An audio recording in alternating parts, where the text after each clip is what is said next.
به ونتوكل عليه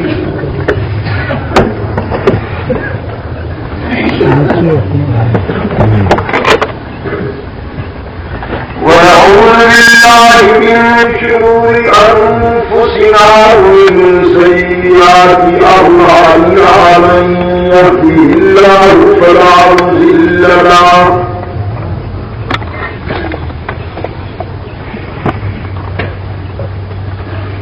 من يهده الله فلا مضل له ومن يضلل فلا هادي له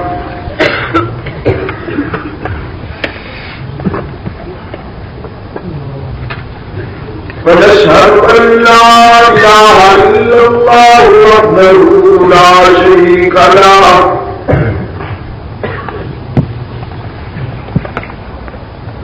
ونشهد أن سيدنا ومولانا محمدا عبده ورسوله المبعوث إلى الأسود والأحمر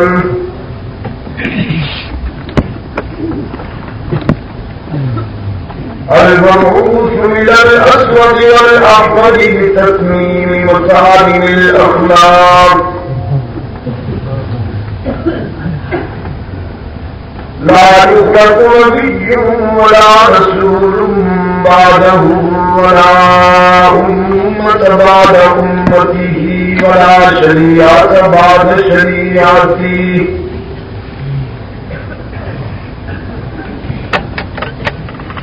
ولا كتاب بعد كتابه صلى الله تعالى عليه وعلى آله وأصحابه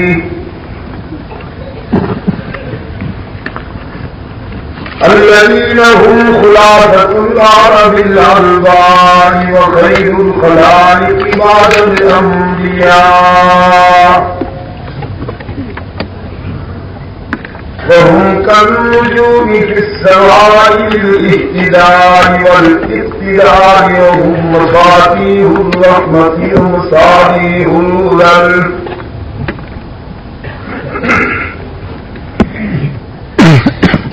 ونشهد أن أمير المؤمنين وإمام المتقين وقاتل المشركين والمرتدين أبا بكر الصديق ولي الله ووصي رسول الله وخليفته بلا فصل أعوذ بالله من الشيطان الرجيم بسم الله الرحمن الرحيم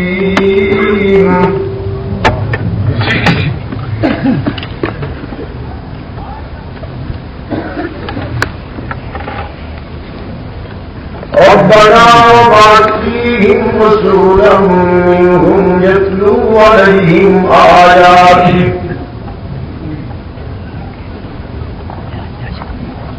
ويعلمهم الكتاب والحكمة ويزكيهم إنك أنت العزيز الحكيم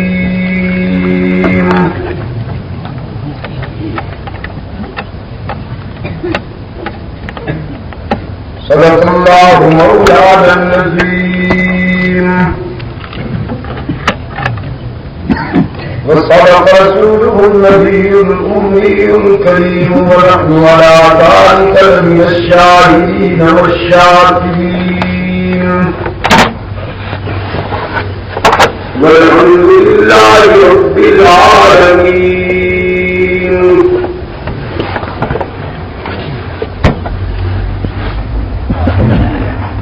صدر جلسہ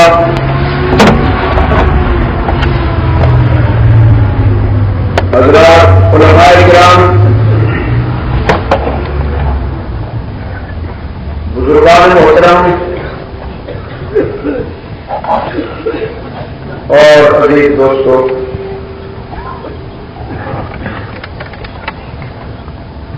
ایک طویل سفر کر کے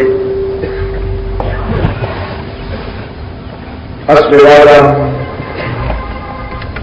مع اللہ کے فضل و کرم کے ساتھ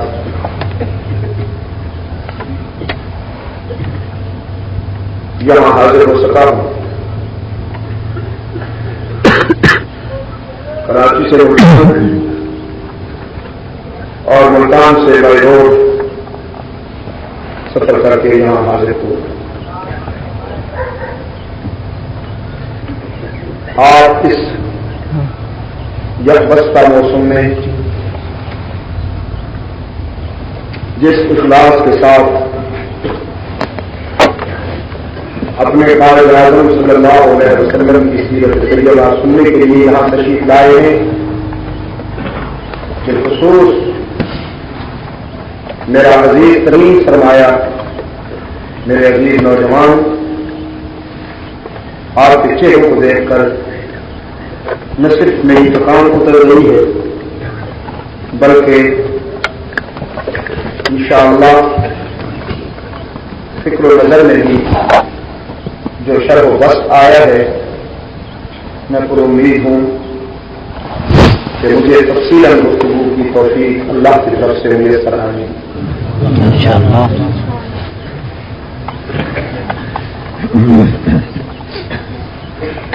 سیرت سرور کائنات علی صاحب الصلاۃ والسلام کے عنوان سے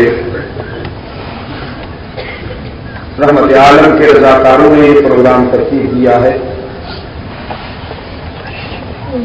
اور میں کہا کرتا ہوں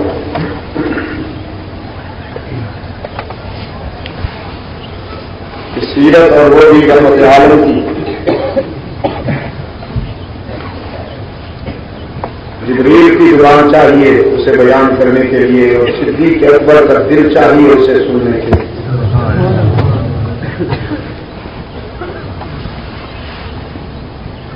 دنیا کی ہر بات، ہر واقعہ، ہر کہانی پرانی ہو جاتی ہے. کوئی بات بار بار بیان کی جائے تو طبیعت سیر ہو جاتی ہے، ذوق اکتاہٹ محسوس کرتا ہے. لیکن یہی ایک موضوع ہے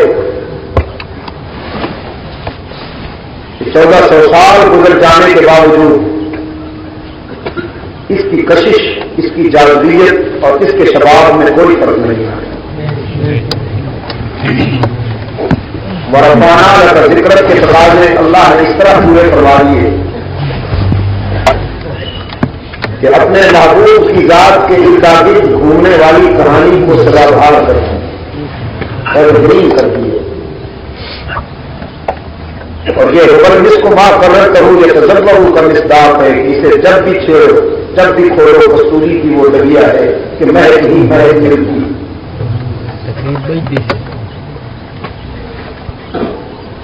جب کوئی صاحب دل، صاحب نظر سیرت سرور کائنات کے عنوان پر بولنے کے لیے کھڑا ہوتا ہے تو اس کے فکر و نظر کا استقبال کرتا ہے نبی اسلام کی زبان سے نکلا ہوا جملہ.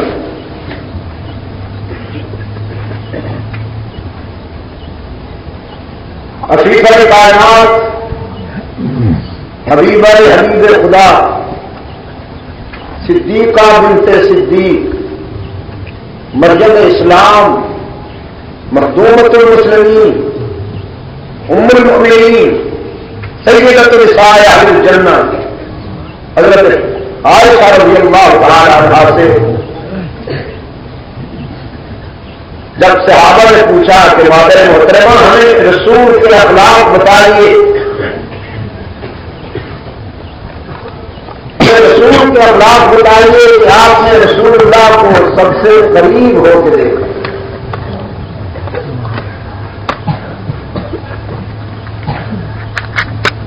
دو آنکھیں ہیں جنہوں نے سب سے پیغمبر کو قریب سے دیکھا.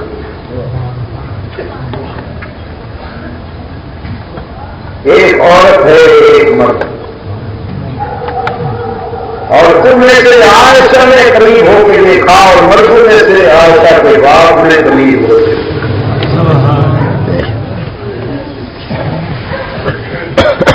ایک اور ترمیم بھی عرض کرتا ہوں ہمارے ذوق کے لیے کہ عائشہ نے خلوت میں دیکھنے کی حد کر دی اور عائشہ کے باپ نے جلوت میں دیکھنے کی حد کر دی. سبحان اللہ.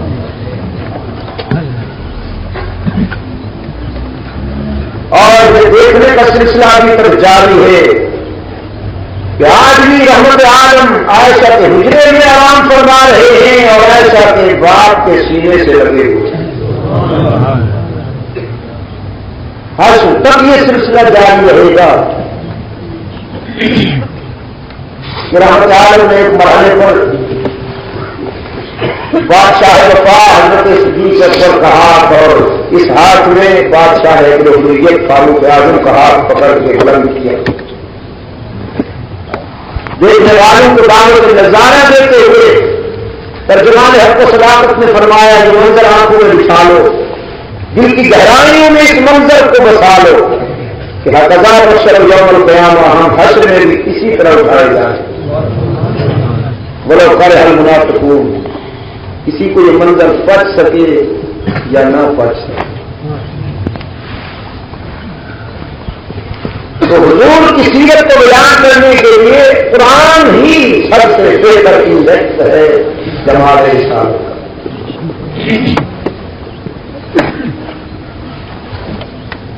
اس لیے کہ حضور نے قرآن کی پہچان کرائی ہے اور قرآن قیامت تک حضور کی پہچان کرا ہے. وہ بڑا بڑا نصیب ہے جو رسول کی سیرت کے عنوان سے کچھ کہتا ہے اور سہارا دیتا ہے قصیدوں کا, مرثیوں کا, دوستوں کا اور ادھر ادھر کی کہانیوں کا. وہ بڑا سب نصیب اور قابل ہے. تو آج کی اس ملاقات میں پتا ہوا نہیں ہو سکتا ہے زندگی کی آخری ملاقات ہو. جیسا کہ میں پہلے بھی شاید کسی موقع بیان کر چکا ہوں, جب میں بولنے کے لیے کھڑا ہوتا ہوں تو یہ سمجھ کے بولتا ہوں کہ شاید یہ میری زندگی کی آخری تقریر ہو. اس لیے دل کی بات عرض کروں گا اور آپ سے یہ درخواست کروں گا کہ قرآن سے تعلق قائم کیجیے, ذہنی نہیں قلبی. باقی ہر بات کو ذہنی تفریح کے لیے سنا کیجیے لیکن قرآن کو دل کی زندگی کے لیے سنا کیجیے. لوٹے گئے ہو اسی دن سے جس دن سے تم نے دوہرے قصیدوں پہ جان دے دی اور قرآن سے جان چھڑا دی. لوٹے گئے ہو اسی دن سے.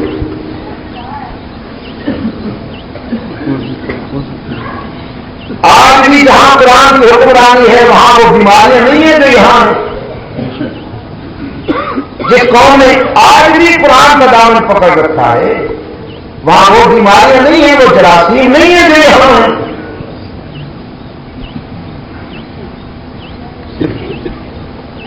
اس لیے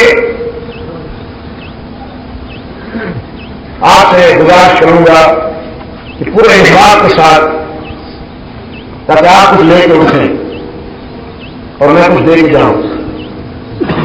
میں آج کہہ رہا تھا دوستوں سے کہ آج میں نے کچھ آپ والوں کے لیے میں سمجھتا ہوں کہ ایک انسان کی حد تک بہت ہی کار کی خواجہ صاحب کو اللہ تعالیٰ علی کی رحمت فرمائیں, خواجہ عبدالغنی صاحب کو,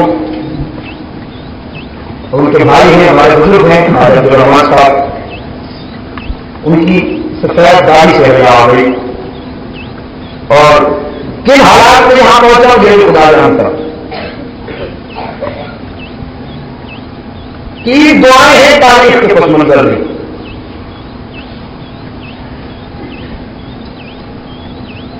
ایک خلیل کی دعا ہے, ایک کلیم کی دعا ہے اور ایک محبوب رب العالمین کی دعا. تین دعائیں ہیں.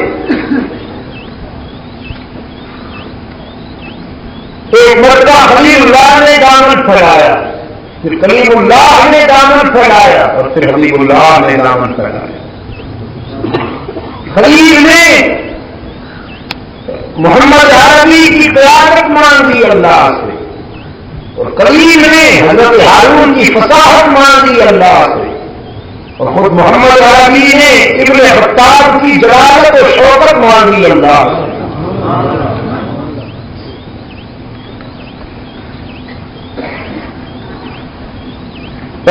تحریر کی سن لیجیے تو عنوان یہی ہے، عنوان یہی ہے پروگرام کا. إبراهيم القواعد من البيت وإسماعيل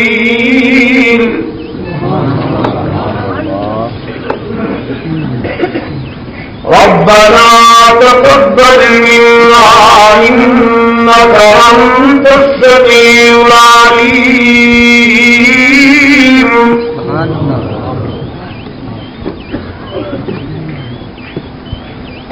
یہ دو مقدس مہمان انسانی برادری کے لیے قیامت روشنیوں کا مرکز بنا رہے ہیں، اجالوں کا مرکز، سویروں کا مرکز بنا رہے ہیں، بنیادیں اٹھا رہے ہیں بیت اللہ کی، ہدی للعالمین کی. ربنا تقبل منا إنك أنت السميع العليم.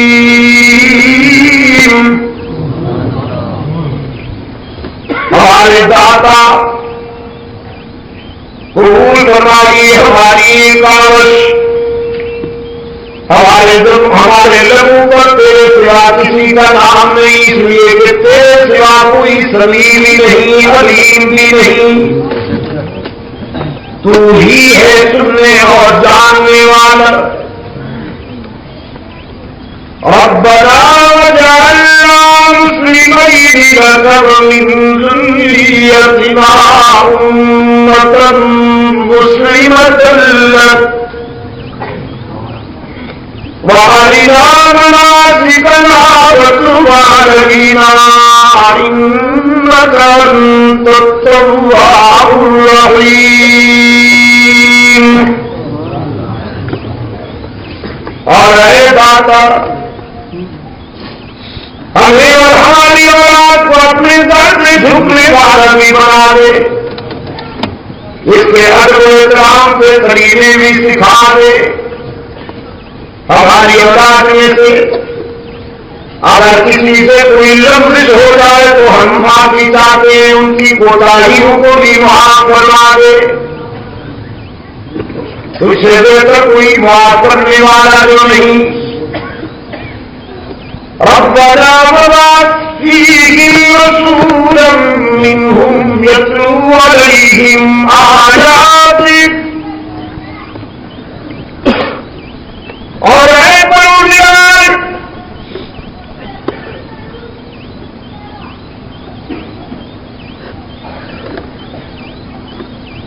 ہم نے بڑے اخلاص کے ساتھ میرا گھر تعمیر کر دیا، اس میں معلم بن سے آنے والا بھی ہماری اولاد میں سے عطا کر.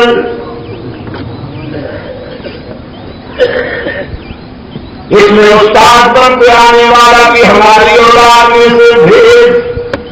وبعث فيهم، وہ یہاں آئے گا. تین کام ذکر ہوئے ہیں دعائے حملی و ضمی میں، تین باتیں لطیف ہو گئے. یتلو علیہم آیاتک، وہ یہاں آ کر آیات قرآنی کے نور سے تیرے اس گھر سے در و دیوار کو معمور کرے گا. وَيُعَلِّمُهُ الْكِتَابَ وَالْحِکْمَةَ، اور کتاب و حکمت کی تعلیم دے گا. وَيُزَكِّيهِمْ، اور اس دارالعلوم میں آنے والوں کو پاک بنائے گا. إِنَّكَ أَنْتَ الْعَزِيزُ الْحَكِيمُ. عزت اور حکمت والا تو تو ہی ہے، ہم مانگ سکتے ہیں منوا نہیں سکتے.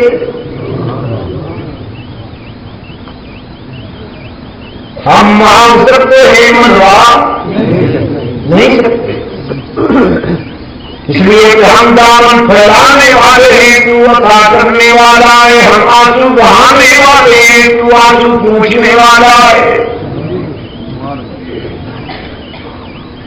دعائے خلیل بن کر رحمت عالم صلی اللہ علیہ وسلم معلم بن کے آئے ہیں، اس گھر کو آ کے آباد کیا رحمت عالم نے، فرمایا انا دعوت جدی ابراہیم، میں اپنے دادا ابراہیم کی دعا ہوں، مجھے میرے دادا نے اللہ سے مانگا، میرے آقا نے اس مرتبہ رسول آیت میں آ کر قرآن کی آیات تلاوت کی تو قرآن کا لشکر پیدا ہوا، کتاب و حکمت کی تعلیم دی تو معلمین و مدرسین کا سلسلہ پیدا ہوا، تزکیہ فرمایا تو مجاہدین کا سلسلہ پیدا ہوا۔ یہ تزکیہ نفس کا مفہوم بعض حضرات لے لیتے ہیں کہ تزکیہ نفس اس کا ہو جاتا ہے جو ساری دنیا سے کٹ کے حجرے میں بیٹھ جائے، خاص قسم کی چادر اوڑھ لے، زعفرانی فضاؤں میں، معطر فضاؤں میں تعویذ بندہ لکھے، ظاہر سمجھتے ہیں اس کا تزکیہ نفس ہو گیا ہے۔ اور میری گزارش یہ ہے کہ اس کا تزکیہ نفس نہیں ہوا، غلبہ نفس ہو گیا اس پر، جس نے اس کو میدان سے ہٹا کے حجرہ عافیت میں بٹھا دیا ہے۔ یہ اسلام کا نمائندہ نہیں، پیٹ کا نمائندہ ہے۔ تزکیہ نفس ان کا ہوتا ہے جو جان ہتھیلی پہ لے کر میدان میں آتے ہیں، ان کا تزکیہ نفس ہو گیا تھا جو بدر میں اترے تھے، جو احد میں اترے تھے، جنہوں نے تبوک کا مرحلہ سر کیا تھا، جنہوں نے یرموک میں عیسائیت کی کمر توڑی تھی، جنہوں نے قادسیہ، مدائن، عراق اور ایران کے بت پرستوں کی تربیتیں درست کی تھی، وہ تھے وہ لوگ کہ جن کا تزکیہ نفس ہوا۔ اب خوشاب کے حسن نبی آپ سے پوچھتا جاؤں اور آپ جواب دیتے جائیے۔ رحمت عالم صلی اللہ علیہ وسلم تلاوت آیات میں کامیاب ہوئے کہ نہیں؟ کتاب و حکمت کی تعلیم میں کامیاب ہوئے کہ نہیں؟ انسانوں کو پاک بنانے میں کامیاب ہوئے کہ نہیں؟ جو رسول کے مکتب میں آئے وہ پاک ہو سکے کہ نہ ہو سکے؟ وہ سب پاک ہوئے یا دو تین پاک ہوئے؟ لکھنؤ کی فیکٹری میں جو اس طرح گھڑی اور پھر بڑے صغیر نے اسے فروغ دیا، اور پھر پراپگنڈے کا جادو یہ ہے کہ آج سنی بیچارہ بھی اسی ٹون میں اور اسی لہجے میں بات کرتا ہے۔ مجھے غیروں سے شکوہ نہیں، مجھے اپنوں سے کچھ کہنا، میں دوسروں کی بات کیوں کروں؟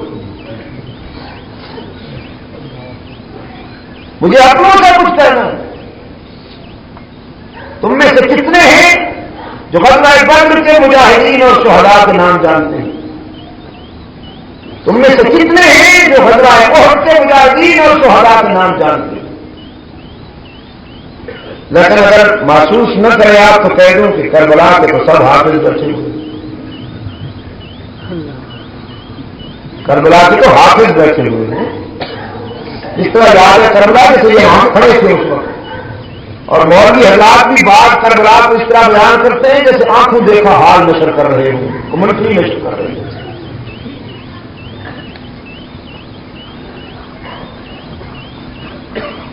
لکھنؤ میں تین کرایا کہ 5 ٹن کا، آج بے شعور سنی کے بیٹھکوں میں بھی یہی لگے ہوئے۔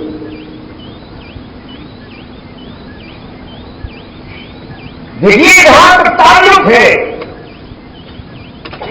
سیدنا حضرت علی، سیدنا حضرت حسن، سیدنا حضرت حسین، سیدہ حضرت فاطمہ کے پاک ہونے کا، تو ان کے پاک ہونے میں کوئی شک نہیں۔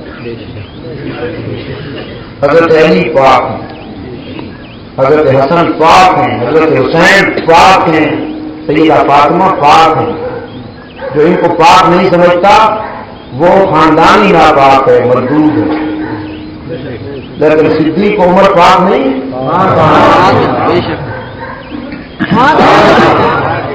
صدیق عمر پاک نہیں ہے۔ اگر پاک نہ ہوتے تو رسول پاک کے پہلو میں کیوں سلائے جائے؟ اگر پاک نہ ہوتے تو رسول پاک کے پہلو میں کیوں سلائے جاتے؟ کیوں سوتے نا؟ وہ سو نہیں ہیں۔ میرے وجدان، میرے ایمان کا فیصلہ ہے کہ دنیا کی ہر جگہ پر کوئی قابل ہو سکتا ہے، لیکن روضہ رسول میں کوئی جبرن نہیں گھس سکتا۔ یہ فیصلہ وہیں سے ہوگا، کہیں سے ہوا ہے۔ اللہ کی مرضی کے بغیر وہاں نہیں گھس سکتے تھے یہ لوگ۔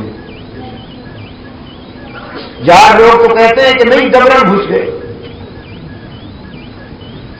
حضرت علی رضی اللہ تعالیٰ عنہ کا بھی بس نہ چلا، وہ جبرن گھس گئے۔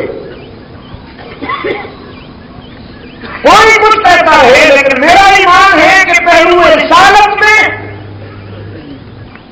ناپاک جگہ نہیں حاصل کر سکتے۔ یہ خدا کی غیرت کے خلاف ہے۔ وہ تو اتنا غیور ہے کہ اپنے رسول کے کرتے پر، اپنے رسول پاک کے کرتے پر اگر ناپاک ارادے والی عورت کا ہاتھ لگ جائے تو وہ اس حصے کو بھی جدا کر دیتا ہے جس حصے پر ناپاک ارادے والی خاتون کا ہاتھ لگے۔ اور یہ میر انیس کا مرثیہ نہیں ہے، اور میں کسی پروفیشنل شاعر کے اجڑے ہوئے قصیدے پڑھ رہا ہوں، اور میں کسی نامعلوم الاصل راوی کی روایت پیش کر رہا ہوں۔ ایسا ہوا کہ نہیں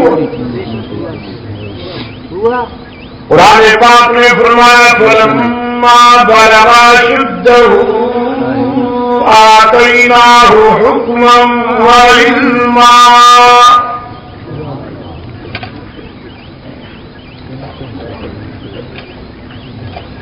جب حضرت یعقوب کا بیدار بیٹا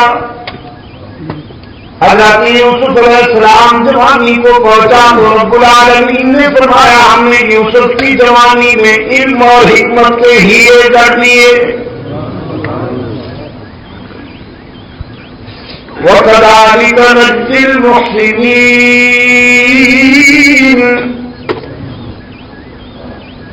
کیونکہ یوسف وفادار تھا تو ہم بھی وفاؤں کا صلہ اچھا دیا کرتے ہیں۔ فَرَاوَدَتْهُ الَّتِي هُوَ فِي بَيْتِهَا عَن نَّفْسِهِ وَغَلَّقَتِ الْأَبْوَابَ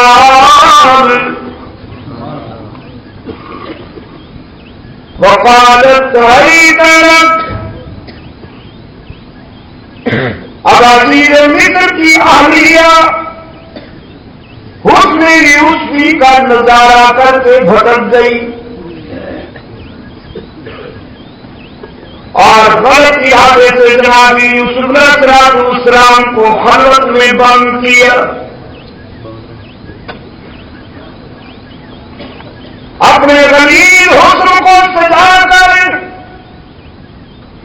جناب یوسف علیہ السلام کو دعوت نظارہ دیتے ہوئے پہلے نبی ہری طرح حضرت یوسف نے آنکھیں بند کر کے نعرہ لگایا معاذ اللہ۔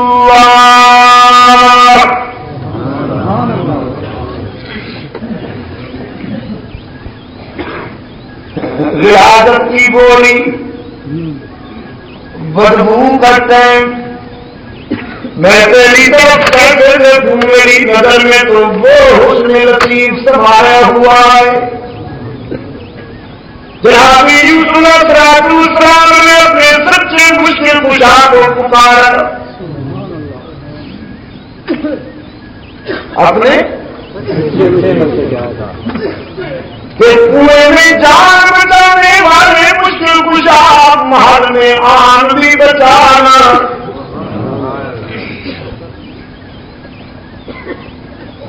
رب العالمین نے فرمایا بچاؤں گا تیری آن میرے یوسف، کھڑا کیوں ہوئے؟ قدم بڑھانا، خدا بندہ دروازے جو بند ہیں، فرمایا تم قدم بڑھاؤ دروازے کھلتے جائیں گے، تالے ٹوٹتے جائیں گے۔ جناب یوسف علیہ السلام جا رہے ہیں، بیگم نے دیکھا شکار ہاتھوں سے نکلا جا رہا ہے، بدہواسی میں آگے بڑھی اور جناب یوسف کی قمیض پکڑ کر کرتا پکڑ کے کھینچا۔ حضرت یعقوب کے بیدار اور سجیدے پر رنگ میں کرتے کی دھجیاں اڑ جانے دی، لیکن قدم نہیں رکنے پائے۔ بیدار باہر آئے کہ ہزار کام سے نکلا ہوئے جسے غرور ہو آئے کرے شکار مجھے، وہ کرتے کا حصہ اسی کے ہاتھ میں رہ گیا تو عمر باہر آئے۔ واقعہ بیان نہیں کروں گا، بس یہاں تک پہنچنا تھا۔ کرتے کے جس حصے پر ناپاک ارادے والی خاتون کا ہاتھ پڑا وہ حصہ جدا ہو گیا کہ نہیں؟ وہ تو اتنا غیور ہے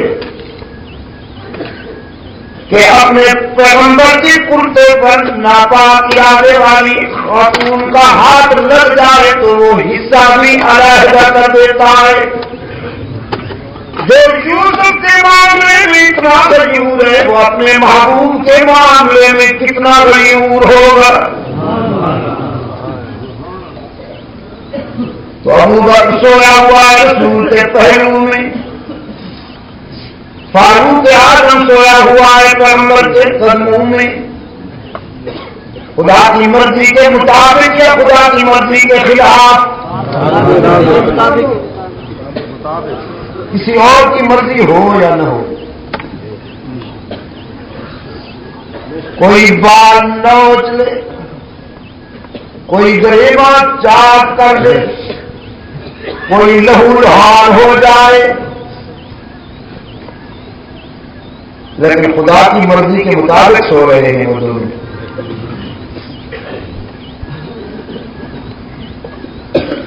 رسول اللہ بھی پاک، رسول اللہ کا روضہ اقدس بھی پاک۔ میرے بزرگوں نے تو یہاں تک لکھا ہے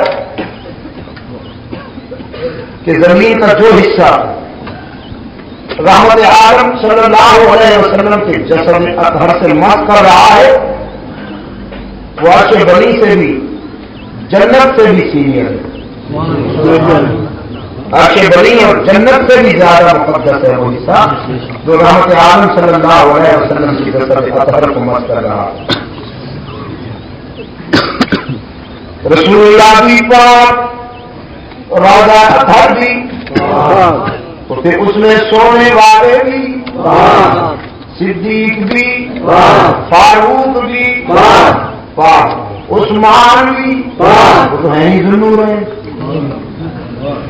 جسے رحمت عالم صلی اللہ علیہ وسلم نے اپنی ایک بیٹی دی حضرت رقیہ، اس کے انتقال پر اپنی دوسری بیٹی دی حضرت ام کلثوم، پھر اس کے انتقال پر حضرت عثمان کو رنجیدہ دیکھ کر رحمت عالم صلی اللہ علیہ وسلم نے فرمایا میرے عثمان اگر اللہ نے مجھے اور بھی بیٹیاں دی ہوتی تو میں تیرے حسن معاشرت سے اتنا خوش ہوں کہ میں وہ بھی تیرے نکاح میں دیتا کے بعد دیگرے ساری تیرے نکاح میں دیتا اگر اور بھی اللہ نے مجھے بیٹیاں دی ہوتی۔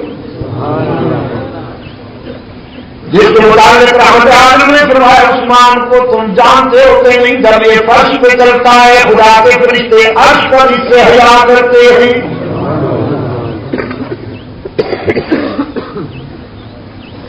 عثمان کے پاک ہونے میں کوئی شک، علی عثمان طلحہ اور زبیر پاک، حافظ الحدیث ابو ہریرہ، پاک ابن مسعود، پاک ابن عوف،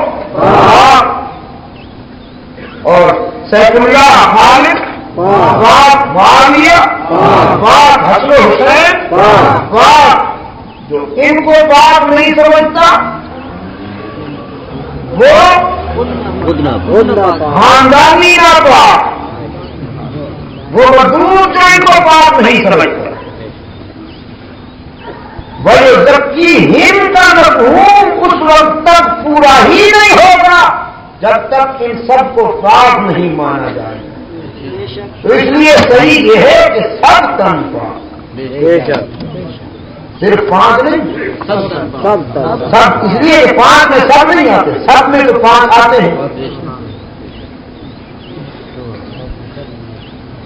ابھی اگر بلاوا آ جائے کہ ضروری بات کرنی ہے اسلام آباد آ جاؤ، اور کہا جائے کہ بس تم یہ جو بیٹھے ہیں نا اوپر یہی 1 2 3 4 5 یاد اتفاق سے بیٹھ نہیں پاؤں، اور کہا جائے کہ صاحب 5 تو اڑایا جا رہا ہے، تو یہی 5 اڑا ہوئے آپ تو بیٹھے رہیں گے. اور اگر کہا جائے کہ سب آ جاؤ تو پھر ان سب میں تو سب تن پاک ہے یا 5 تن پاک؟ تو سوچا کیجیے بڑے آرام کے ساتھ انہوں نے تیر چلائے ہیں اور آپ کو محسوس نہیں ہونے دیا. وہ سلو پوائزن ہوتا ہے وہ جو آرام سے اثر کرتا ہے، آرام سے. انہوں نے اصطلاحات کے محاذ پر وہ کبھی اپنے ایمان کو حضرت نہیں کریں. امام حسن، امام حسین، امام علی، امام زین العابدین، امام نقی، امام تقی، امام موسیٰ کاظم، امام حسن عسکری، امام جعفر صادق، اور آپ کہتے ہیں حضرت ابوبکر، حضرت عمر، حضرت عثمان، حضرت خالد بن ولید، حضرت ابو ہریرہ، یہ کہتے ہیں. وہ حضرت کا لفظ استعمال نہیں کرتے، آپ کرتے ہیں. تو انہوں نے کیا کمال کیا کہ حضرت کو گالی بنا دی. یہ بڑے حضرت ہیں صاحب، آپ کو کیا بتا، بڑے حضرت ہیں. اور یہ جاہل سنی جو ہے پڑھا لکھا جاہل، یہ بھی اسی ٹون میں بولتا ہے، اس کو نہیں پتا کہ اس کا معنی کیا ہے، اس کا مطلب کیا ہے. بڑے حضرت ہیں جی. اب آرام کے ساتھ انہوں نے تیر چلا لیے اور آپ کو پتا نہیں. ہمارے مولوی حضرات بھی امام حسین کہیں گے، حضرت حسین نے انہوں نے قرآن گھنٹے میں جادو کی خوبصورتی کے ساتھ آپ کو مسلط کیا کہ آپ سے وہ وہی کروایا جو وہ کہہ رہے ہیں. صحت بھی بھیجی، صحت کی، حالانکہ لامت کے حروف 4 ہیں 3 نہیں. لام ہے نون 4 ہے نا، مگر انہوں نے اصطلاح بنائی لکھنؤ میں صحت کی بھیجی. اب پڑھ لکھ کے جہاں سنی کی صحت کی کرتی. اب وہی جان اعلان اور ٹھیک نہیں لگ رہا ہے. سراغ کہیں صاحب قبلہ تشریف لائیے. ابھی میرے عزیز کہہ رہے تھے میرے متعلق شہباز کتاب، خدا کے لیے ایسا نہ کہا مجھے انسان رہنے دیجیے، میں شہباز نہیں بننا چاہتا. نہ میں شہباز بننا چاہتا ہوں، نہ کوئی کبوتر بننا چاہتا ہوں، انسان. سوچ سمجھ آپ کی محبت سے کتنی بہت ہے میرے لیے کہ برادر محترم مولانا سید عبد المجید نبی شاہ صاحب، بس میں بہت سے کو گزار ہوں گا. کسی کو کہہ رہے تھے شہنشاہ ہے، شہنشاہ ہونا یہ کوئی عزت ہے؟ وہی ہے شہنشاہ. ہمارے یہاں شہنشاہیت نہیں چلتی.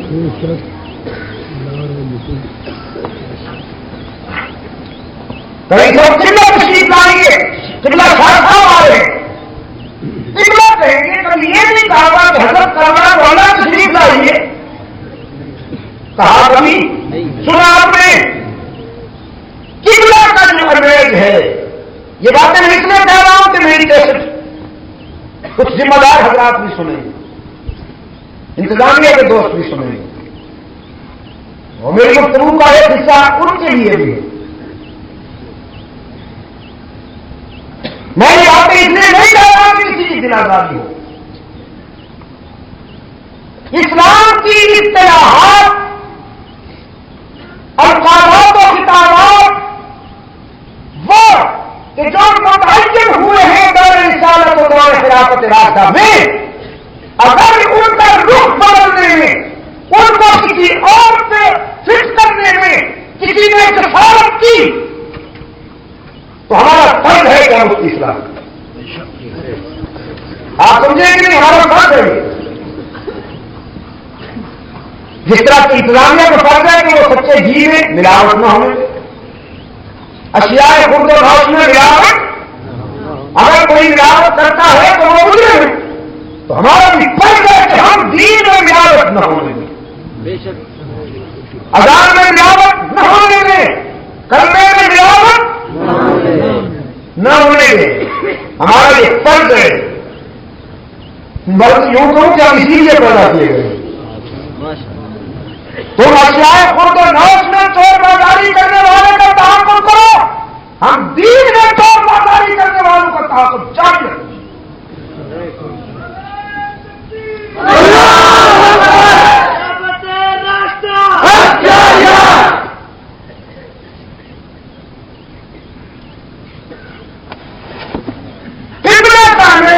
ڈائنامیٹ کرنے کے لیے، قبلے کے احترام اور وقار کو مجروح کرنے کے لیے کسی کو کہہ دیا قبلہ آئیے، شکل دیکھو چوسا ہوا آم لگتا، چہرے میں ایمان کی ایک بھی رونق نظر نہیں آتی اور شوق ہے قبلہ بننے۔ تو یہ خاص مشنری ہے لکھنؤ میں جس نے یہ اصطلاحات گھر گھر کے عجم کے مسلمانوں کو تباہیت کے نرغے میں پھنسانے کے لیے، رزق کے جال میں پھنسانے کے لیے انہوں نے یہ تیر چلائے ہیں، اور آج آپ کو بھی پتہ نہیں ہے کہ یہ تیر کہاں لگ رہے ہیں اور کس نے چلائے، آپ کو بھی پتہ نہیں۔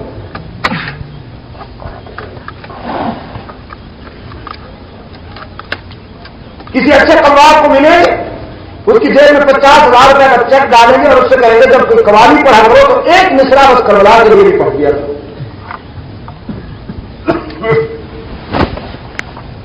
میں یاد کر رہا ہوں، لیکن ایک بات عرض کرتا جاؤں اللہ کے فضل و کرم کے ساتھ، کیا چور پکڑے گئے، اندھیرے چھٹ رہے ہیں اور سویرے طلوع ہو رہے ہیں، سویرے طلوع ہو رہے ہیں، اندھیرے چھٹ رہے ہیں، دین میں چور بازاری کرنے والوں کا پتہ لگا دیا گیا ہے، اور وہ اپنے ارد گرد جتنا حساب چاہیں جمع کر لیں۔ اتنا عرض ہے کہ جنگل میں شیر چند ایک ہوتے ہیں، گیدڑوں کی تعداد بہت زیادہ ہوتی ہے، لیکن شیروں کے آگے ان کی ماں مرا کرتی ہے۔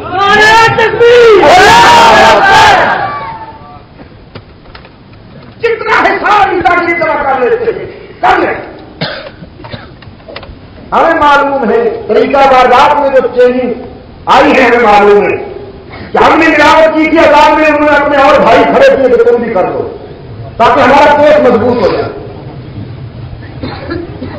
اپنا کیس مضبوط کرنے کے لیے انہوں نے ایک گروپ ایسا پیدا کیا کہ ہمیں یہ کہا جا رہا تھا کہ تم نے اذان میں جملہ ملایا ہے، پروف لاؤ، ہماری سیاست اور تمہاری سیاست سے کوئی پروف لاؤ کہ ائمہ نے، خلفاء نے، حضرت صدیق اکبر سے لے کر حضرت امام اعظم ابو حنیفہ، حضرت امام شافعی رحمۃ اللہ تعالی علیہ، یہ جو ہمارے فقہ کے قانون کے بڑے جن کی امامت کا مفہوم وہ نہیں ہے، بلکہ ان کی امامت کا مفہوم یہ ہے کہ ہمارے قانون کے بڑے، اسلامی فقہ سے بڑے، ان تک یہ نہیں ہوا، صدیوں تک یہ ملاوٹ نہیں ہوئی، تو اذان میں تم نے یہ بیچ میں جملہ کیسے ملا لیا؟ تو ان کا کہ بس وہ محبت کی وجہ سے ہم نے ان سے کہا کہ محبت کا یہ معیار نہیں ہے، اس لیے کہ اگر محبت کا یہ معیار ہے تو پھر حضرت حسن کا نام بھی آنا چاہیے تھا، حضرت حسین کا نام آنا چاہیے، 14 معصومین کا نام آنا چاہیے، آپ کے 12 اماموں کا نام آنا چاہیے، سیدہ فاطمہ رضی اللہ تعالی عنہا کا نام آنا چاہیے، جس سے آپ کو محبت ہو سب کا نام آنا چاہیے اذان میں، تو شاید ہفتے تک ایک اذان چلی جائے۔ انہوں نے اپنا کیس مضبوط کرنے کے لیے اپنے بھائیوں کو جا دی، انہوں نے اندر ملایا تو انہوں نے اتباع میں ملا دی، اب ہم ٹکرا رہے، یہ کیا مصیبت ہے؟ لیکن انہوں نے جو ملایا ہے تو اذان میں حضرت علی المرتضیٰ کا نام پہلے نہیں تھا۔ کوئی ان نادانوں سے پوچھے کہ تم جو ملا رہے ہو حضور اکرم صلی اللہ علیہ وسلم کا نام تو اذان میں پہلے سے ہے، منصب بھی ہے، اس میں گرامی بھی ہے، اشہد ان محمد رسول اللہ، تو حضور کا نام تو پہلے ہے، تو اصل میں حضور کی محبت کی وجہ سے نہیں ہو رہا بلکہ کسی کا کیس مضبوط کرنے کے لیے ہو رہا، کسی کو انڈر گراؤنڈ سپورٹ پہنچائی جا رہی ہے، اور نادان مسلمان بیچارے یہ سمجھتے ہیں کہ بھائی اگر کچھ بھی ہو ملاوٹ ہو رہی ہے، دوستی کے عنوان سے مجھے افسوس ہے خطرناک کھیل کھیلا جا رہا ہے۔ ایک بات کہتا ہوں اور جج بناتا ہوں آپ کے ضمیر کو، پھر وہی جگہ پہلے کہیں میرا عقیدہ ہے کہ قیامت تک ساری دنیا میں گمراہی پھیل جائے لیکن مسجد نبوی میں گمراہی نہیں آئے، اور اگر مسجد نبوی میں گمراہی آ جائے تو پھر دنیا کے کسی خطے میں سچائی کا وجود ہی باقی نہیں ہے۔ میرا ایمان ہے کہ مسجد نبوی کے مینار سے اذان بلند ہو رہی ہے، وہی سچی اور کھری ہے۔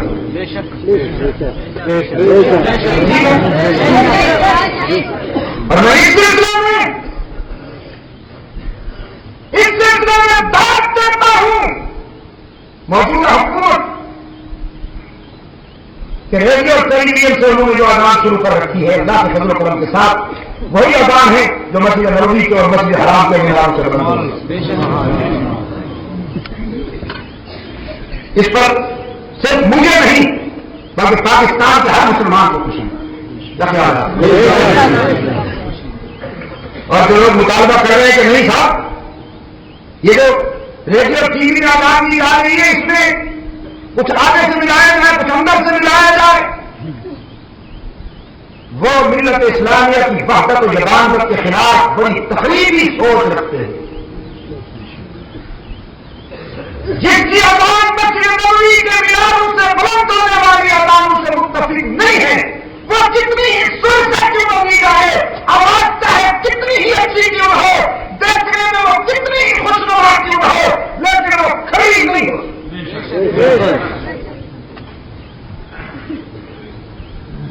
معاف کیجیے گا، جب سے ملاوٹ ہوئی اذان کی روح ہی ختم ہو، مسجد نبوی کی اذان آج بھی سوتے ہوں کو جگا دیتی، رات کو ہم چاہے کتنی ہی دیر تک کیوں نہ بیٹھے رہتے تھے، لیکن جب سوتے 1.5 گھنٹہ ہوتا یا 1.25 گھنٹہ ہوتا، صبح کو جب 3 بجے اذان گونجتی تھی تہجد کے لیے جھنجھوڑ کے اٹھا دیتی تھی بستروں سے۔ بخاری صاحب کی اذان خدا کی قسم میں جب وہ اذان دیتا تھا اشہد ان محمد رسول اللہ کہتا تھا، چیخیں سنائی دیتی تھی، لوگوں کی چیخیں نکل جایا کرتی تھی۔ اور جہاں مولوی صاحب جب بنٹھن کے سویرے آتا ہے مائکرو فون پر گلا بھی خوب بجاتا ہے، اذان بھی خوب سر کے ساتھ دیتا ہے، مگر جس کو ساری رات نیند نہ آئی ہو وہ ملا کی اذان سن کے سو جاتا ہے۔ اقبال نے کہا نا الفاظ و معانی میں تفاوت نہیں، لیکن ملا کی اذان اور مجاہد کی اذان ہو۔ اور آگے کیا کہا، اور بات ہے دونوں کی اسی ایک فضا میں، کرکٹ کا جہاں اور ہے شاہی کا جہاں اور ہے۔ تو ملاوٹ کے خلاف جہاد ہونا ہم جاری رکھیں گے دنیا کی کوئی بات فرق نہیں ہو سکتی. ملاوٹ نہیں ہونی چاہیے, اذان میں بھی نہیں ہونی چاہیے, کل میں بھی نہیں ہونی چاہیے, درود و سلام میں بھی نہیں ہونی چاہیے, اور جو کر رہے ہیں انہیں رسول کا نام لیتے ہوئے حیا کرنی چاہیے, انہیں سلمان چاہیے. کیا وہ یہ ثابت کرنا چاہتے ہیں کہ جو ہماری مسجد میں اذان دی جا رہی ہے وہ تو کھڑی ہے, لیکن جو رسول اللہ کی مسجد میں دی جا رہی ہے وہ کھڑی نہیں ہے؟ وہ یہ ثابت کرنا چاہتے ہیں تو دنیا کو کیا منہ دکھائیں گے؟ ان سے دنیا پوچھے گی نہیں کہ جہاں سے یہ شمع روشن ہوئی, جس کے اجالوں نے پوری دنیا کو منور کیا, اس جگہ پر تو تم کہتے ہو کہ اندھیرے ہیں اور تمہارے گھر میں سویرے ہیں, تو ڈوب پڑو پھر اس منطق پر, اس فرق پر ڈوب پڑو کہ تم کہتے ہو ہماری مسجد میں تو اذان بھی کھڑی ہے, درود و سلام بھی کھڑا ہے, لیکن مسجد نبوی اذان ٹھیک نہیں ہے, اور جو حرمات کر رہے ہیں ان کے پیچھے نماز نہیں ہو رہی. ڈوب پڑو بڑا ہے کرم, شرماؤ کہ تمہیں یہ کہاں پہنچا دیا. اس وقت بھی 2-4 مولوی کو انہوں نے اندر کیا, علیحدہ نماز پڑھ رہے تھے کمروں میں, پولیس پہنچ گئی, انہوں نے ہاتھوں پکڑ لیا, کچھ لوگوں کو انہوں نے روکا تھا کہ نماز مت پڑھا. پولیس نے پوچھا تم یہاں کیوں پڑھ رہے تھے, تو کہنے لگے ہماری طبیعت خراب. انہوں نے کہا طبیعت تمہاری خراب ہے ہم جانتے ہیں, اور ہم نے ارادہ کر لیا کہ تمہاری طبیعت ٹھیک کریں گے. پھر ہم نے بلایا کہ تم نے کچھ لوگوں کو روکا ہے کہ وہ یہاں مسجد نبوی کے امام کے پیچھے نماز نہ پڑھا کریں.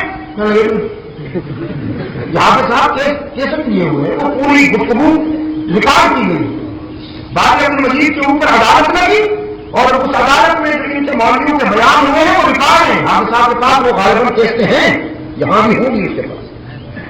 ان سے پوچھا گیا کہ سنا ہے کہ تم اللہ کے سوا کسی اور کا سجدہ بھی کرتے ہو,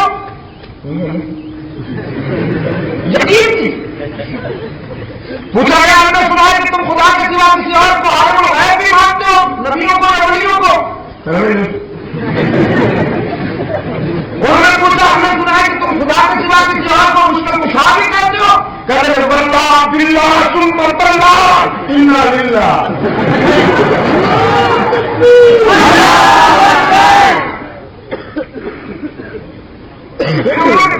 بڑے ماہر تھے, سوال کرنے والے بھی بڑے, سوال یہ جو نگاہ نیچے کے سر جھکائے بیٹھا ہے انہوں نے ایسے چپتے ہوئے سوال کیے. انہوں نے کہا وہ سوال ہے وہ تم اس کے عقیدے کے ساتھ تعلق رکھتے ہو. جب کیا تم بتوں میں تو خدا یاد آیا, تو ان میں جو زیادہ بیمار تھے انہیں اندر کر دیا, وہ بھی اندر. اور یہاں ان کے ہم جنس مطالبہ کر رہے ہیں کہ سعودیہ عربیہ کی جو کہ حکومت بھارتی ہے, اور ان سے مطالبہ کرنا چاہیے کہ عاشقان رسول کو آزاد کر.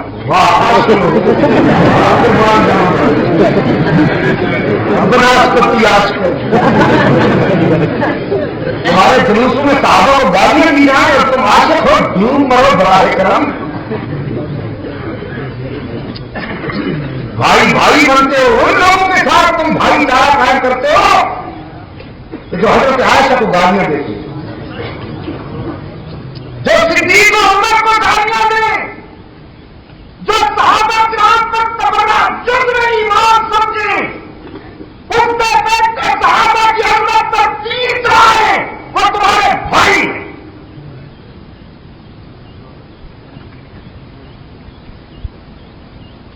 میں نے تو بھائی دارے کی دعوت دی تھی اور پیشکش کی ہوں, اب بھی ہے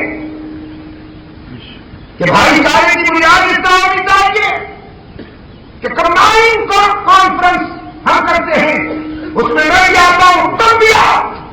میں اس کانفرنس میں حضرت علی کا فضائل بیان کرتا ہوں, تم اس کانفرنس میں حضرت معاویہ کا فضائل بیان.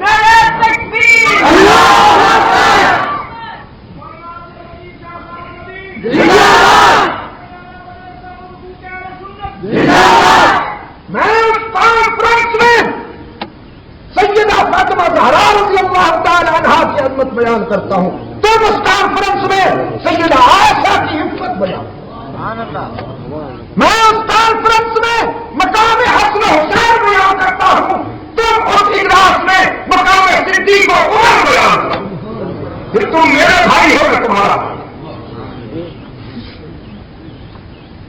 لیکن اہل بیت و آل پیغمبر کا ایمان میرا تو محبت، ان سے عقیدت میرے تو ایمان کا جرم ہو، اور کوئی دے صحابہ کو گالیاں، صحابہ پر کرے تانا اور سوچے کہ امتحان ہونا چاہیے، تو باپ کی پگڑی اچھالنے والوں سے اگر کوئی بیٹا دوستی کر لے تو وہ حلالی نہیں ہوا۔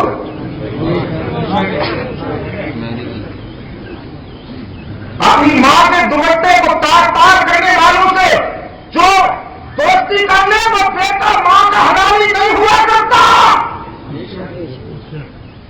معاف کیجیے گا، دنیا کے مفادات کسی کو عزیز ہوں، میرا کھانا کسی کو مطلوب ہو، لیکن ہم نے سوچ سمجھ کر یہ راستہ اپنایا ہے، سب کو ناراض کر سکتے ہیں، لیکن ہماری کوشش اور دعا ہے کہ حشر میں صدیق عمر عثمان و علی طلحہ زبیر و معاویہ حسن حسین کے سائے میں ہم معشور ہوں، ہم ان کے ساتھ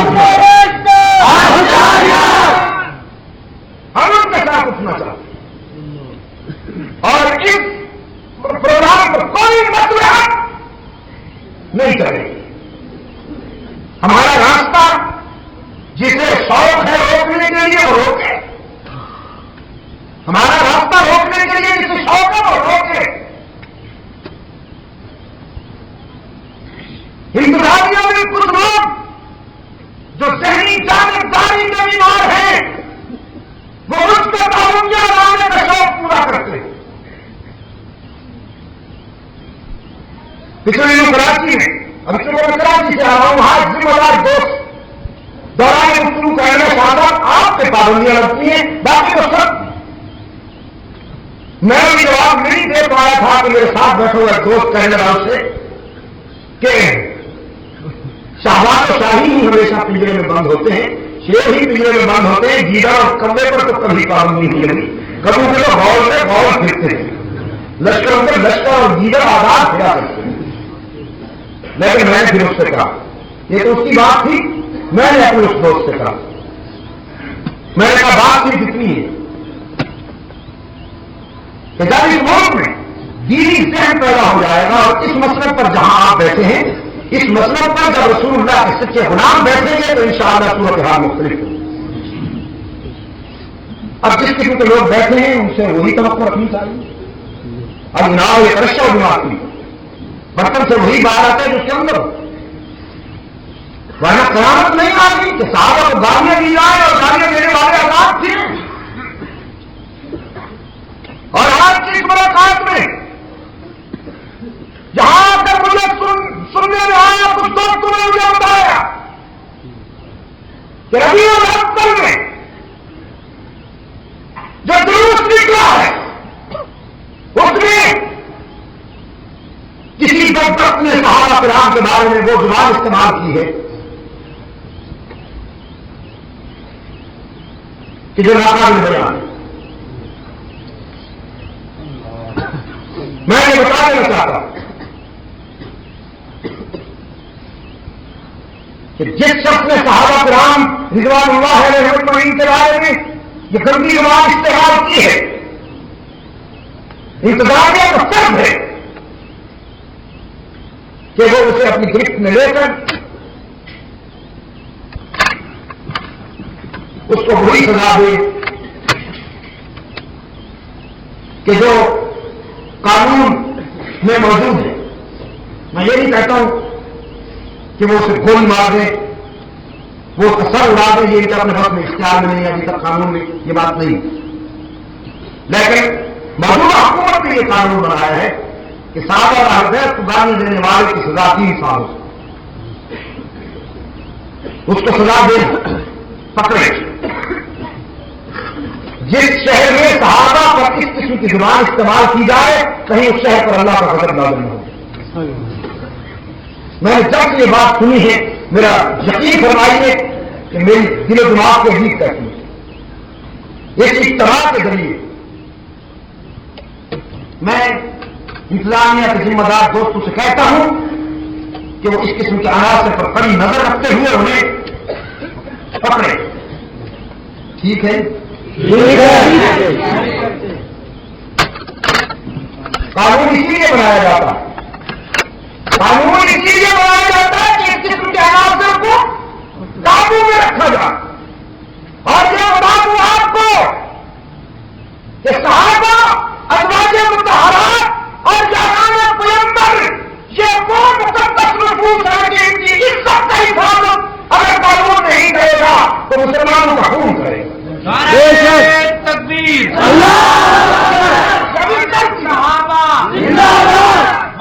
تحفظ حقوق اہل سنت کل کی بات ہے، کل کی بات ہے کہ لاہور کے ایک ناصر نے راجپال مرحوم نے ایک ایسی کتاب چھاپی جس میں صدیقہ کائنات حضرت عائشہ رضی اللہ تعالی عنہا کی توحید کا پہلو نکلتا۔ تو آپ جانتے کہ استثارت کا اسے جواب کیا دیا؟ ایک نوجوان اٹھا، امیر شریعت سید عاملہ شاہ بخاری رحمۃ اللہ علیہ نے رات کا اپنا درد دل بیان کیا کہ سب گنبد میں رسول اللہ طرف رہے ہیں کہ ان کی آبرو کو چھیڑا گیا، اور سچے بیٹے اپنی ماؤں کی توہین دیکھ کر چپ نہیں رہا کرتے، اپنا فرض ادا کیا کرتے۔ تو وہ نوجوان پہنچا اس کی دکان پر اور راجپال کو دور سے کہا اپنے بچاؤ کے لیے جو کچھ کر سکتے ہو کر لو، ہندو کتے عائشہ کا بیٹا آ گیا ہے۔ اور پھر اگلے لمحے اس کی لاش تڑپ رہی۔ علم الدین رحمت اللہ تعالی علیہ کو جب عدالت میں پیش کیا گیا، وہ کلام نے کہا جن میں تحریک پاکستان کے قائد جناب محمد علی جناح تھے، انہوں نے کہا علم الدین تم اتنا کہہ لو کہ میں جب یہ کام کیا، جب میں نے راجپال پر وار کیا تو میں ہوش میں نہیں تھا، غصے اور جذبات کی وجہ سے، تاکہ تیری جان بچ جائے۔ علم الدین کہنے لگا میں یہ بات کیسے بیان دے دوں، ساری زندگی تو بے ہوشی میں گزاری ہے، یہی تو وہاں کا بے ہوش میں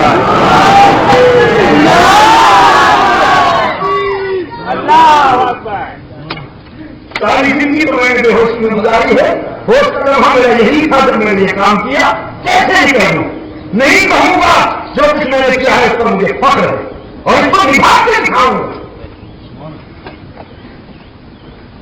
تو جب تک نام میں پہنچا وہ حاضی تو پھانسی کے پھندے پر چوم کر کہتا ہے کہ جو دیکھ رہے ہیں جو کھڑے ہوئے ہیں وہ بھی گواہ بن جائیں، اور وہ جو مجھے نظر نہیں آ رہے لیکن موجود ہیں وہ بھی گواہ بن جائیں کہ میں رحمت اللہ عالمین کی آبرو اور صدیقہ کائنات کی عزت پہ نثار ہو رہا ہوں۔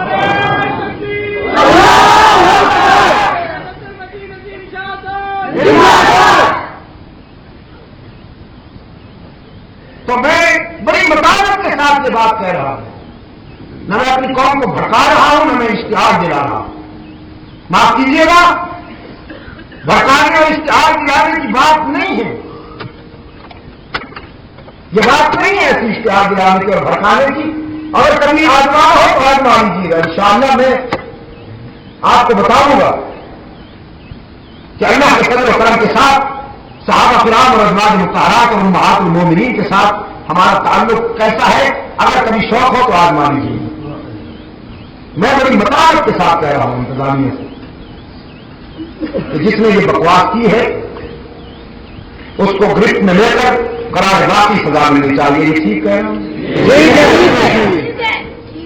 اور اگر اسے آزاد چھوڑ دیا گیا تو پھر مجھے ایک مسئلہ خوشحال ہونا چاہیے، پھر آؤں گا خوشحال اور آپ کو بتاؤں گا کہ کس لہجے میں بات ہوتی ہے انشاءاللہ۔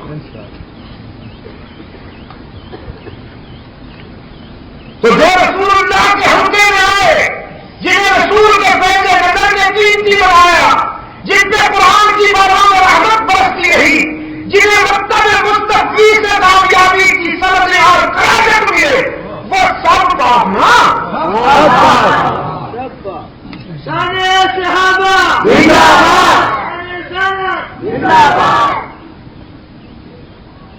جناب کلیم اللہ نے حق تعالی سے التجا کی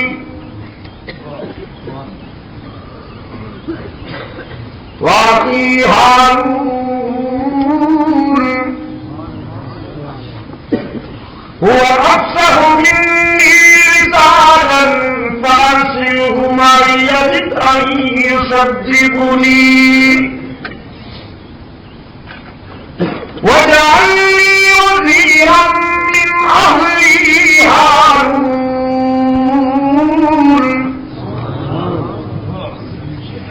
أشدد به أزري وأشركه في أمري كي نسبحك كثيرا ونذكرك كثيرا إنك كنت بنا بصيرا. خداوندہ فرعونی مظالم سے ٹکرانے کے لیے تیار کھڑا ہوں تو مجھے میرا ہارون وزیر بنا کے عطا کر دے.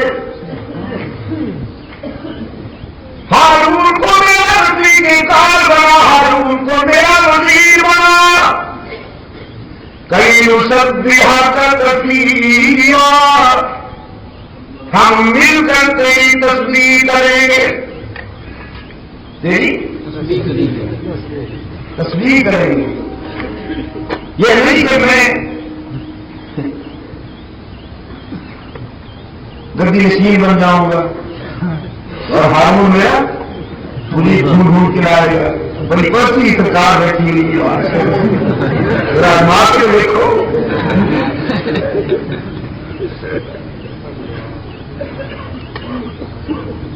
کئی سبھی کثیرا، ہم دونوں مل کر تیری تسبیح کریں. وَنَذْكُرَكَ كَثِيرًا، اور تیرا ذکر کریں گے دونوں مل کر ہم وقت. إِنَّكَ كُنتَ بِنَا بَصِيرًا، اور تو ہمارا نگران اور پاسبان ہوگا. وہ خلیل کی آرزو تھی، یہ کلیم اللہ کی التجا تھی. اب رحمت عالم صلی اللہ علیہ وسلم ہاتھ اٹھاتے ہیں، فرماتے ہیں اللہم اعز الاسلام. خدا اسلام کو عزت عطا کر. گلشن اسلام کی آبیاری کے لیے دو نام پیش کرتا ہوں، ان میں سے ایک کو چن لے. ایک کے پاس دولت ہے، سرمایہ ہے، قومی سیاست ہے.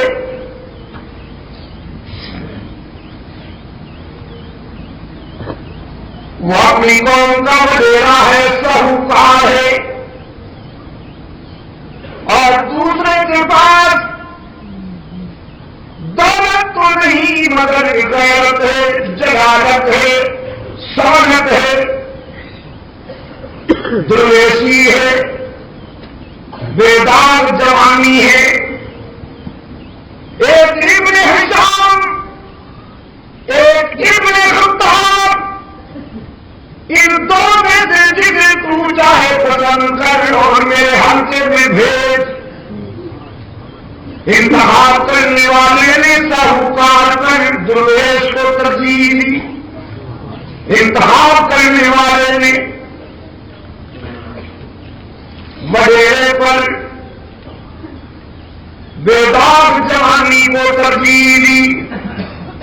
رب العالمین نے فرمایا میرے معبود ابن خطاب کو چنتا ہوں، عمر کو بھیجتا ہوں تیرے قدموں میں. وہ دعائے خلیل تھی جو ہزاروں سال بعد ظاہر ہوئی. یہ دعائے رحمت للعالمین ہے. رات کو ہاتھ اٹھائے، سویرا ہوا تو سویرا بھی آ گئے. ادھر رات ختم ہو رہی تھی، ادھر ابن خطاب رحمت العالمین سے قدموں میں آ رہا تھا، تاریخ تقدیر مسکرا رہی تھی کہ اب اندھیرے ختم ہو رہے کہ سویرا شروع ہو گیا۔ فاروق اعظم بارگاہ رسالت میں ہے، کمی والے نے فرمایا ابن خطاب زندگی کی پہلی نماز ادا کرنے کے لیے تیاری کیجیے، میری ابتدا میں نماز پڑھیے۔ فاروق اعظم نے عرض کیا اللہ کے رسول مگر یہاں کیوں؟ اللہ کی عبادت اللہ کے گھر میں کیوں نہ ہو؟ ابھی صلی اللہ علیہ وسلم نے فرمایا وہاں میری قوم برداشت نہیں کرتی۔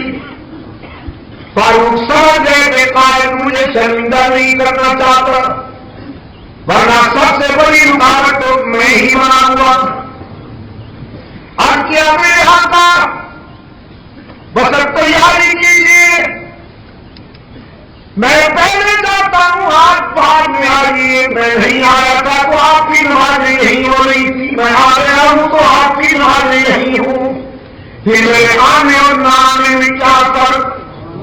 میں پہلے جاتا ہوں اور وہاں جا کے سنا چیزیں کفر کو للکارتا ہوں، دیکھتا ہوں آپ کے راستے میں کون رکاوٹ بنتا ہے۔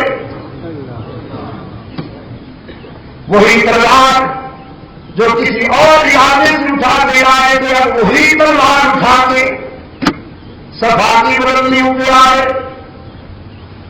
یہاں کے ایک کفر کے بڑے کا نام لے کر شرک کے چودھریوں کا نام لے کر فاروق اعظم نے للکار ابو جہل کا نام لیا، عتبہ کو پکارا، ولید کا نام لیا، فرمایا آج کے بعد یہ جوانی، یہ بازو، یہ غیرت، یہ شوقت رسول اللہ کے حوالے ہو گئی۔ میں تمہیں بتانا چاہتا ہوں کہ آج کے بعد میں کملی والے کا اپنا رضاکار ہو گیا ہوں۔ تم نے میرا فکر نہ دیکھا تھا، میرا سمجھنا بھی دیکھنا، تم نے میری دشمنی دیکھی تھی اب دوستی بھی دیکھنا، تم نے میری بغاوت دیکھی تھی اب اطاعت بھی دیکھنا۔ میرے قائد نماز کے لیے آ رہے اسلام کے قائد اعظم صلی اللہ علیہ وسلم نماز کے لیے آ رہے، ضرورت ہے تو راستہ روک کے دکھاؤ نہ میرے قائد کا۔ تاریخ کہتی ہے سناٹا تھا مکہ کے دیوار پر، فاروق اعظم گرم رہے تھے تو کفر کی ماں بنی ہوئی، فاروق اعظم گرم رہے تھے تو کفر کی ماں بنی ہوئی۔ رحمت عالم صلی اللہ علیہ وسلم تشریف لائے، نماز بیت اللہ میں ادا کی۔ یہی وجہ ہے کہ جب تاریخ فاروق اعظم کی سیرت کے اس چیپٹر سے گزرتی ہے تو سلام عقیدت پیش کرتے ہوئے یہ گریجر دیتی ہے اول من فتح باب الکعبۃ عمر، جس نے اللہ کے گھر کا بند دروازہ کھولا وہ فاروق اعظم ہے۔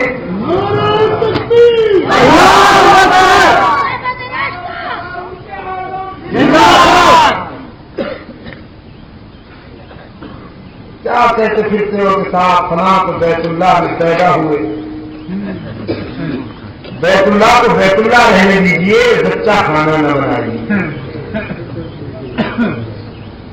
ایسا ہونا بھی کی بات نہیں۔ بیت اللہ میں تو بت بھی تھے،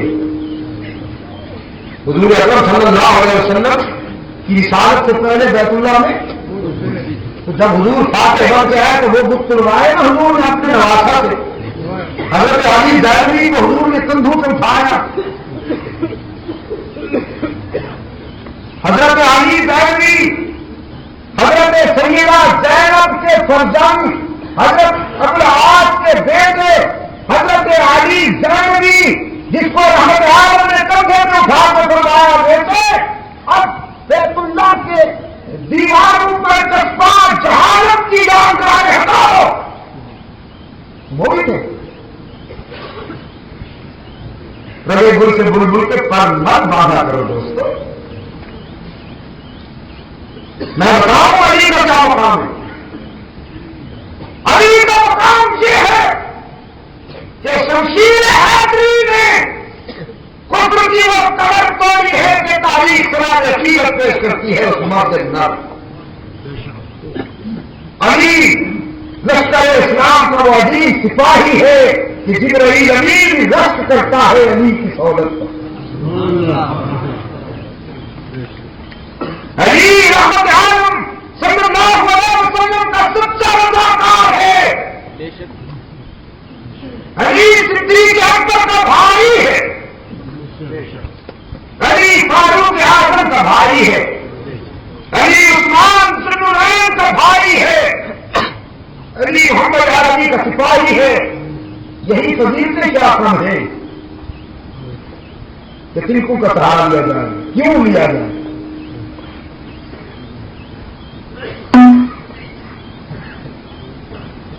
کیوں بابو؟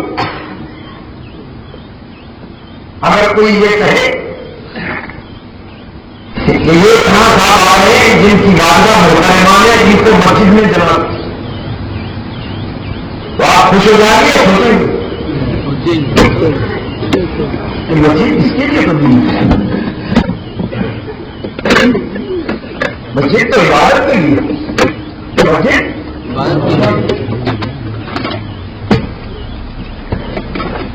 دروازہ کھولا یہ ہم لوگ پتا نہیں کس نے کہا کہ عمر حدیث شجاعت تھی حکایت شمشیر. عمر حدیث شجاعت تھی حکایت شمشیر. عمر فسانہ غزوات قصہ توفیق. عمر مقام قیامت عمر شکوہ جہاد. عمر مقام قیامت عمر شکوہ جہاد. عمر مجاہد بے باک بندہ آزاد. عمر کے نام پہ تابوت لگا پر ہمدام. عمر کی سعادت و سفرت سے سنگوں اسمان. عمر قبول عمر قابل عمر مقبول. عمر مراد پیغمبر عمر دعائے رسول.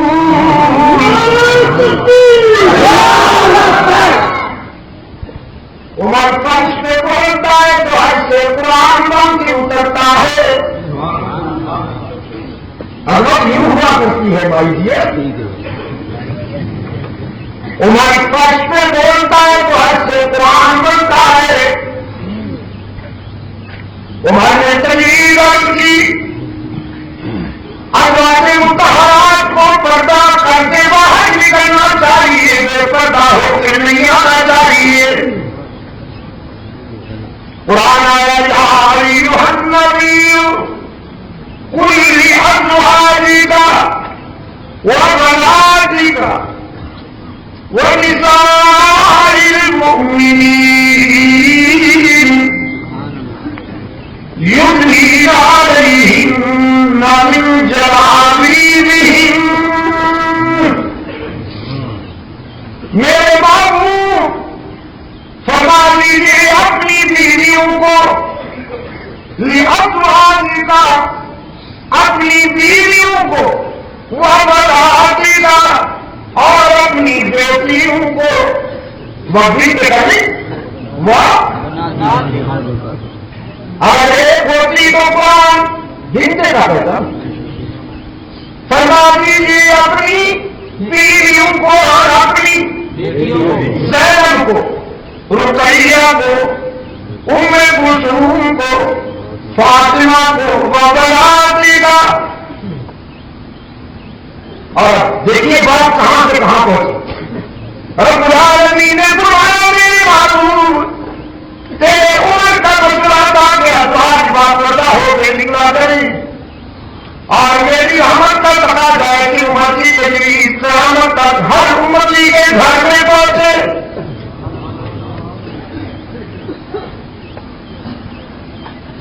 فَنِسَاءِ الْمُؤْمِنِينَ،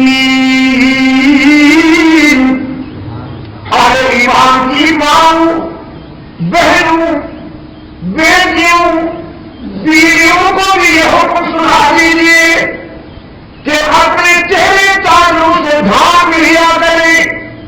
ان کا بے پردہ ہو کے گھر سے باہر آنا، فرش پر تیرے عمر کی غیرت برداشت نہیں کرتی تو فرش پر تیرے خدا کی غیرت بھی برداشت نہیں کرتی.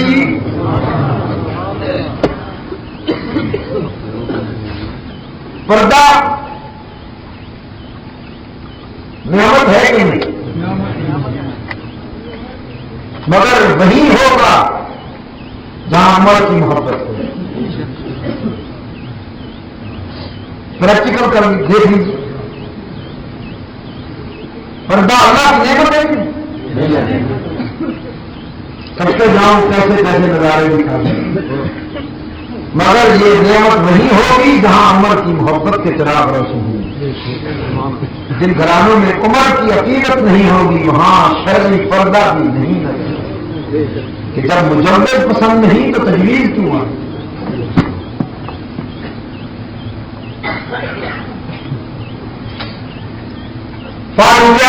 اللہ تعالیٰ عنہ نے تجویز رکھ کی مقام ابراہیم پر سجدے کیے جائیں.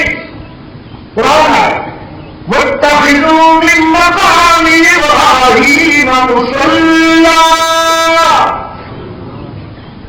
میرے معبود امت کے ہر فرد کو یہ حکم سنا دیجیے کہ مقام ابراہیم پر سجدے کیے جائیں. فاروق اعظم نے تجویز رکھ کی ابن ابی کی نماز جنازہ پڑھائیے. ابن ابی جانتے ہو دنیا کا پہلا ملنگ،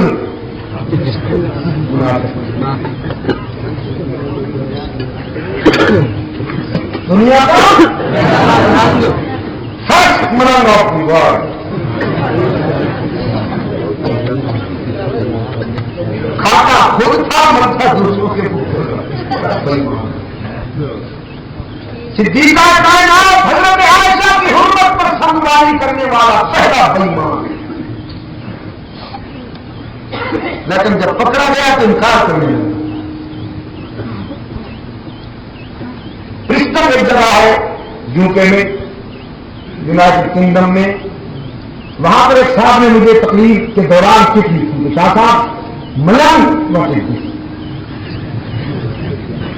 کسی ڈکشنری میں، کسی لینگویج میں سے اس کے متعلق. میں نے کہا ناٹ نوٹ اسلامک ڈکشنری میں تو کیا، میں سمجھتا ہوں دنیا کی کسی ڈکشنری میں یہ اصطلاح مجھے نظر نہیں ہے. یہ پروڈکشن آف پاکستان بنا.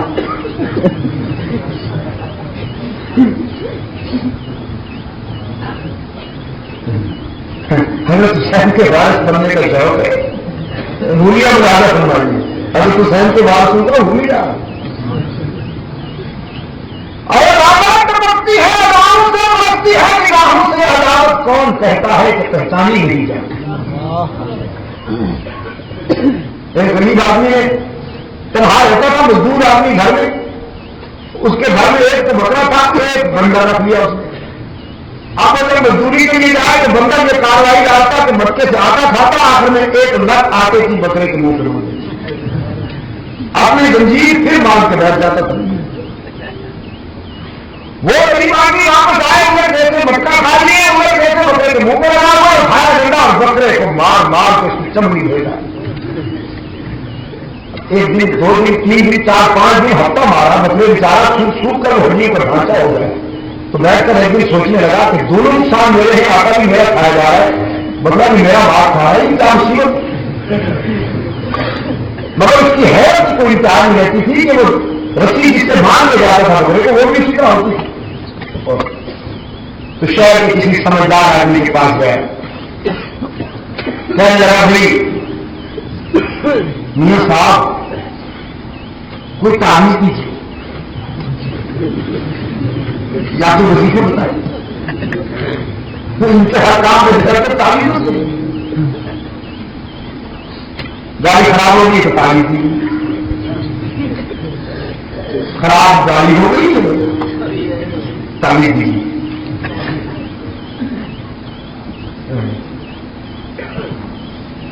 عثمان کے گھوڑے کو بیمار ہو گیا تکلیف ہو گئی تو یہ سب سے تعلیم دینے کے ہوئے۔ اس سادے آدمی کا تو آپ نے سنا ہوگا کہ اپنے پیر صاحب سے کہنے لگا کہ بکریوں کو بہت بھوڑی رکھا جاتا ہے کوئی تعویذ دیجیے۔ اس نے کہا میرا تعویذ گندا بن کر رات کو کھڑا رہے گا، تیری بکری کی فرق کرے گا، کیا دماغ خراب ہوتا ہے۔ اس کے لیے صحیح علاج یہ ہے کہ تم اچھے قسم کا کتا رکھ لو جو رات کو تیرے بکریوں کی عبادت کرے۔ تو محبت میں جھوم کے کہنے لگا جی ٹھیک تھا، سارے تو تین کسی ہے کتے کسی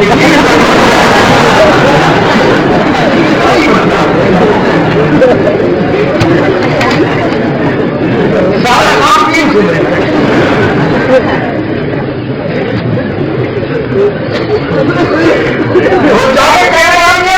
کوئی تعلیم دیجیے یا اس کی فوٹ آئیں گے تمہیں کیا ہوگا کس بات پر وظیفہ بتاؤں یا تعلیم بتاؤں، اس طرح جو ہے تو بکرا ہے پتہ نہیں یہ ہے کیا مصیبت ہے۔ اس نے کہا باندھ کے جایا کرو، کہا باندھ کے جاتا ہوں، پہلے رسی سے زنجیر سے باندھ کے جاتا ہوں۔ اس نے کہا تو پھر تمہارے گھر میں پھر اور جانا ہو؟ نہیں ایسا میرے گھر میں آپ کو کوئی دعویٰ نہیں، ایک بندہ ہے وہ قسم کا بالکل بین الاقوامی شریف ہے، کسی کو کچھ نہیں کہا۔ میں جاتا ہوں تو بیٹھا ہوتا ہے، میں واپس آتا ہوں تو بس مولا خوش رکھتے ہوئے کچھ نہیں۔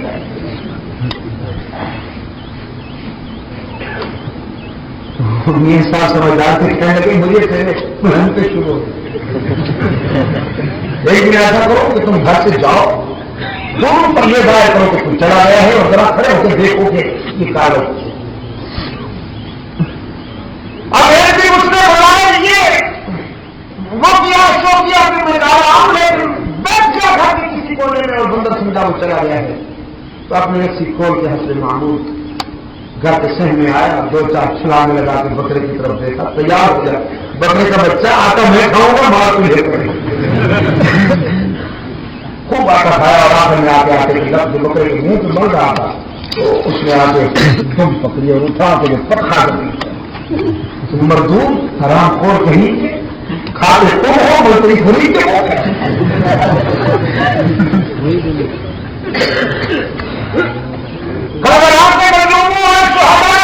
خط لکھنے والے کون تھے، بلانے والے کون تھے، غداری کرنے والے کون تھے، تاریخ کا ایک وقت بتا رہا ہے، لیکن بات کیجیے بات حق کی بات کیجیے کہ کھایا خود مار دیا اوپر کے منہ۔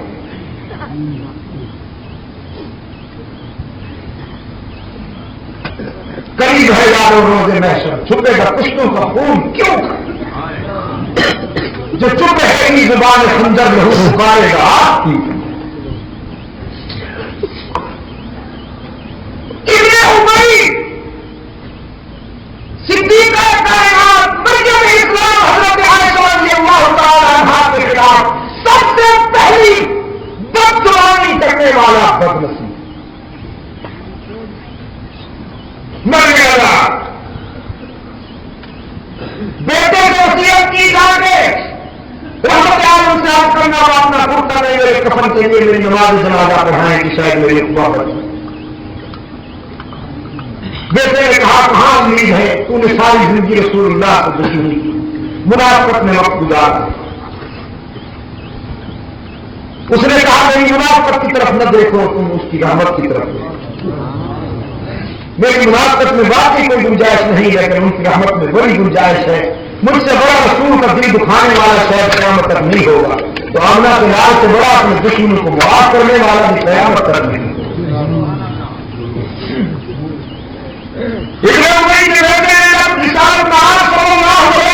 خدمت میں حاضری دی اور اپنے بات کی اور وصیتیں عرض کی تو عبداللہ کی عجیب صلی اللہ علیہ وسلم نے فرمایا اگر میرے بات کے خیال کے مطابق میرے کرتے سے اسے قتل کیا اس کی جہنم جنت سے مل جائے گی تو میرا کرتا میرے جاؤ اس کا کفن تیار کرو، اور اگر میری نماز جنازہ پڑھانے سے اس کی اخروی بربادی آبادی میں مل سکتی ہے تو تیاری کرو، میں نماز جنازہ پڑھانے کے لیے بھی آ رہا ہوں۔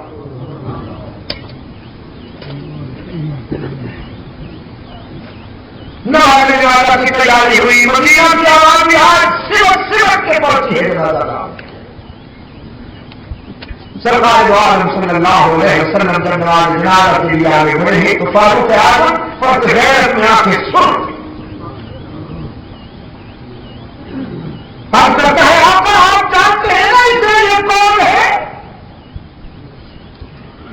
ابھی بیٹی بلا نے فرمایا ہوا میں اچھی طرح جانتا ہوں یہ کون ہے، مجھے بھی تم جانتے ہو نا میں کون ہوں؟ یہ بتانے کا آدمی ہے، میں معاف کرنے کا آدمی ہوں۔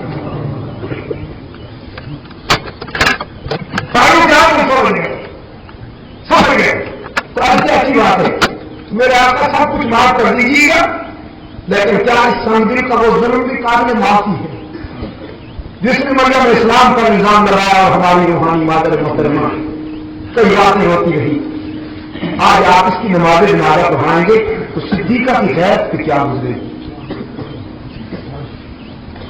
سرکار دو عالم نے فرمایا عمر تم غیرت کی باتیں کرتے ہو، میری رحمت کرنے کا کام ہے، نماز جنازہ پڑھو۔